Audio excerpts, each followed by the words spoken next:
Thank you, Senator Patton. Chairman Patton, Vice Chair Schaefer, Ranking Member Antonio, and members of the Senate Transportation Committee for this opportunity to present sponsored testimony on Senate Bill 16. This bill is a reintroduction of Senate Bill 178 from the 135th General Assembly. That bill passed out of committee by a vote of 11-0 and off the floor of the Senate by 28-0. Current law requires drivers to carefully move over one lane or slow down if changing lanes is not possible when approaching certain vehicles. These certain vehicles include, now this is current law, stationary public safety vehicles, emergency vehicles, road service vehicles, waste collection vehicles, vehicles used by the Public Utilities Commission to conduct inspections, and highway maintenance vehicles. If a member of this committee or any other member of the public has to pull over on the shoulder of Interstate 71 to change a tire, passing motorists are not required to slow down or move over, even if the vehicle has its hazard lights on. That's under current law. This legislation would require drivers to make their best effort to slow down or move over when approaching a distressed vehicle. They don't have to sit there and say, now, is that a public utilities vehicle, or is that a road service vehicle, or is that a garbage truck? Simply, if it is flashing lights or has flares or has triangles out, if in some way it shows it's a distressed vehicle, not a vehicle that is sitting alongside the road that has been abandoned, probably has the yellow tape tied to the door, you've seen that. But this, under this, they would have to make every attempt to move over or slow down.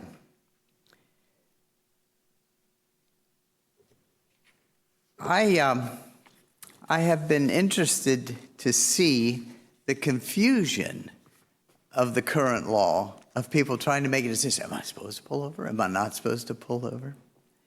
This bill does not increase or expand penalties on drivers who do not slow down and move over. Let me repeat that, because the reason we're back here today is in the House version, they tremendously increased penalties, and that was not acceptable. This bill does not increase or expand penalties on drivers who do not slow down or move over.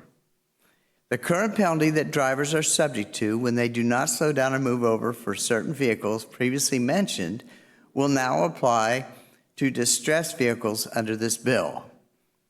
Data from the American Automobile Association shows a concerning rise in accidents and fatalities related to distressed vehicles.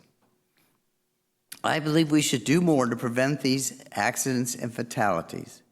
Research from the Ohio State University shows that in many cases, Ohioans are unsure of when they should slow down or move over. Hopefully this corrects that. By enhancing the law to include distressed vehicles, we can close the information gap. The thing I've noticed is that after it passed out in the last General Assembly from here, and it went over and it passed out a committee over there, even though they had added the penalties and it didn't ultimately go through, have you noticed? The signs have changed.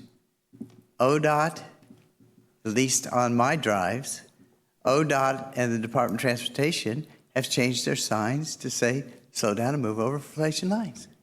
And you know what I've noticed on my drives? It works. It works. You can't always do that. You get trapped in traffic and it isn't safe to do that.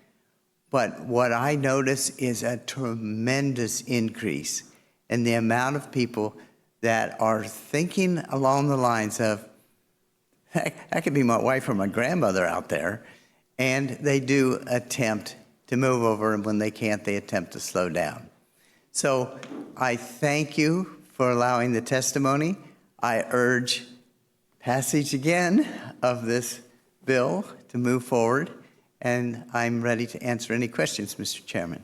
Thank you, Senator Wilson. I have to, I was actually, when I did the bill many years ago for emergency vehicle, police, fire, vehicles, and then subsequently somebody else was smart enough to come along and say service vehicles, ODOT type vehicles, and now I think this is especially differentiated by the fact that hazard lights of some form of distress is put on, because we had one of my colleagues that said, well, we should just pull over for everybody, but you're going to pass from Cleveland to Columbus. I passed 4 or 5 abandoned cars. That's just, and if the idea of creating an accident, I think this, hits the nail on the head. But also, I had a flat tire and I was on the phone. So when I went to call for roadside assistance, to have the tire fixed, and they said, what mile marker you by?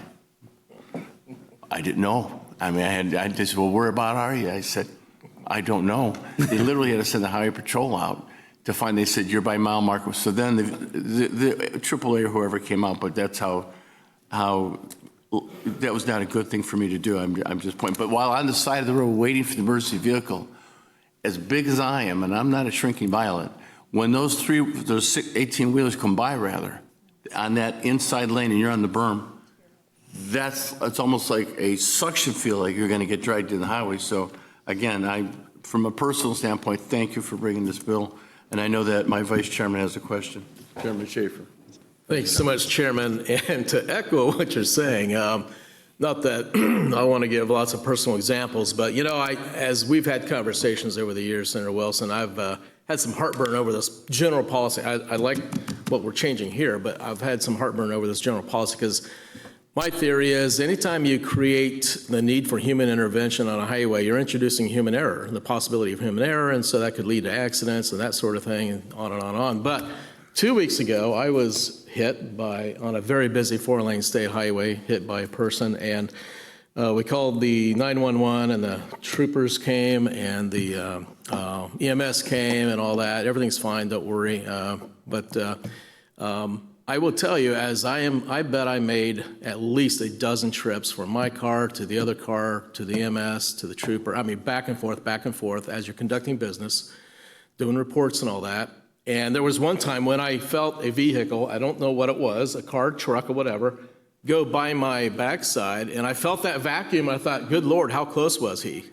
I mean, if you get too close, the vacuum could pull you in, I think, because I felt it very strong. It felt almost as if Chairman Patton pulled me by the back of my shirt, and I thought, wow, it had to be a foot or less. So, yeah, I applaud what you're doing. I applaud the whole campaign of trying to get this legislation done. I felt for myself 2 weeks ago the very, very strong need for something like this and what you've been able to do for us. So thank you very much, and continue to work with you and the chairman to improve this policy for the safety of Ohioans. Any further questions of the witness? Seeing none, this will conclude. Thank you for your testimony, sir. And this Thank will you all conclude the very first much. hearing on Senate Bill 116.